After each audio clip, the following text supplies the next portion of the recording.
விஜயுடன் இணைந்தால் காங்கிரஸில் உலவும் கணக்குகள் என்ன?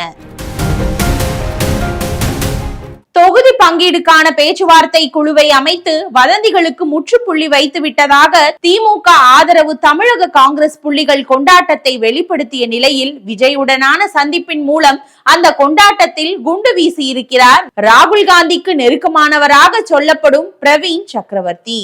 இதற்கு மத்தியில் வேண்டாம் திமுக, வேண்டும் தாவேகா என உள்ளுக்குள் பேசி வரும் தமிழக காங்கிரஸ் தலைவர்கள் சிலர் ராகுலுக்கு சில கணக்குகளை போட்டு அனுப்பி இருப்பதாக சொல்கிறார்கள். தாவேகாவுடன் நாம் கூட்டணி வைக்காவிட்டால் அதிமுக அந்த கட்சியுடன் கூட்டணி அமைக்க வாய்ப்பிருக்கிறது. அப்படி அமைந்தால் அவர்கள்தான் வெற்றி பெறுவார்கள்.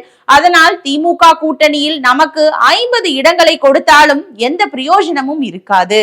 அதற்கு மாறாக தாவேகாவுடன் நாம் கூட்டணி வைத்தால் தமிழகத்தில் மட்டுமல்லாது புதுச்சேரி, கேரளாவிலும் காங்கிரஸ் தாவேகா கூட்டணி ஆட்சி பிடிக்க வாய்ப்பிருக்கிறது.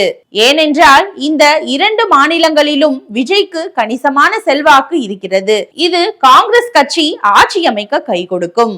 புதுச்சேரியில் உள்ள 30 இடங்களில் காங்கிரசுக்கு 20 இடங்களும் தாவேகாவுக்கு 10 இடங்களும் பங்கிட்டு கொள்ளலாம். வென்றால் காங்கிரசுக்கு முதல்வர் பதவியும் தாவேகாவுக்கு துணை முதல்வர் பதவியும் பேசிக் கொள்ளலாம். அதே போல கேரளாவில் உள்ள 140 தொகுதிகளில் 100 இடங்களில் காங்கிரசும் 40 இடங்களில் தாவேகாவும் போட்டியிடலாம்.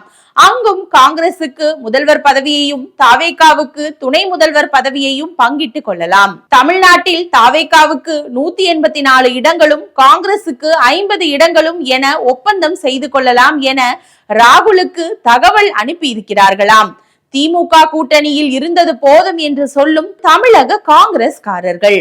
இதன் மூலம் தென்னிந்தியாவில் ஏற்கனவே கர்நாடகா மற்றும் தெலுங்கானாவில் காங்கிரஸ் ஆட்சி உள்ள நிலையில் கேரளம் மற்றும் புதுச்சேரியிலும் காங்கிரஸை ஆட்சியில் அமர்த்தி விடலாம்.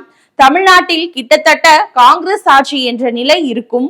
இதன் மூலம் தென் மாநிலங்களை காங்கிரஸ் கோட்டையாக மாற்றிவிடலாம் என்று டெல்லிக்கும் யோசனை சொல்லி இருக்கிறார்களாம்.